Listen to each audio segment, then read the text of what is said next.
gagawin natin ngayong araw.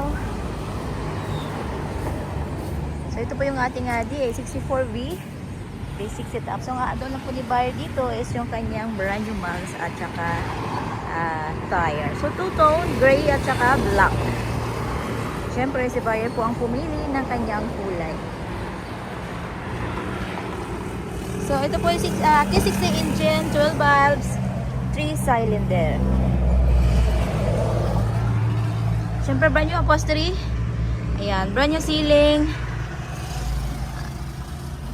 Ayan, fan.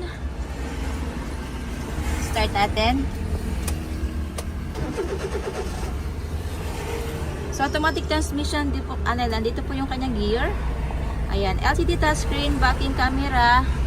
Mayroon po siyang dashcam sa kanyang mirror. Siyempre mayroon po siyang sun visor. Ayan, yung kanyang glove box nandito. Ayan, with AC, aircon button nandito. Lower. Ayan, nandito po yung kanyang shift lock. Okay. Coins box.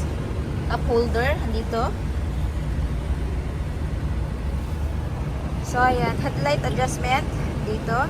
Another glove box. So manual po yung kanyang windows. Okay, so original matting.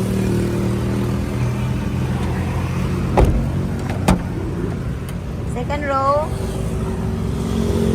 Ayan. So nandito po yung kanyang jack at saka wrench sa loob. Sa loob yung jack, yung mga wrench po andito.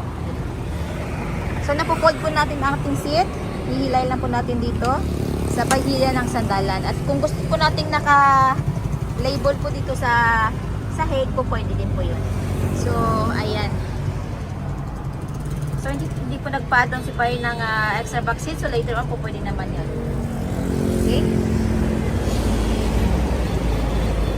Ayan yung ating second row. So yung ating compartment area naman, ayan, napaka-spacious ng ating compartment area.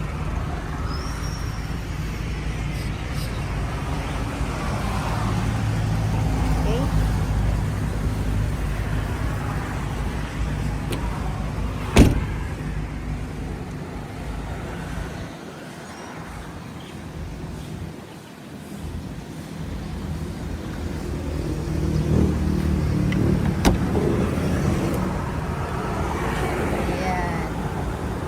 May child's lock, ayan. Unlock, lock.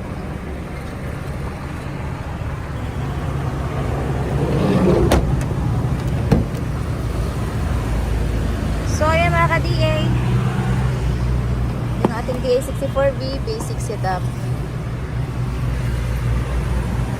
So po pwede pong pumili si buyer ng kanyang paboritong kulay at use as sulfate material para po sa long lasting share ng ating mga unit. Shipping din po nationwide. Support lang po tayo. Siyempre yung ating shipping fee, shoulder po yun ni buyer. So ayan mga ka-DA, located po kami at kilometer 11, Catalunan Pequeño, Davao City. Maaari nyo po kaming kontakin to our Facebook page, Raihan Magdidosya Trading at R&R Surplus Multicabs and Trucks. Maaari din po kaming tawagan doon po sa mga numero na nasa inyong mga screen. So ayan, paki-like po yung aming FB page po, Raihan Magdidosya Trading at R&R Surplus Multicabs and Trucks. So ayan po mga ka-DA, maraming salamat po. Ingat po tayo lagi.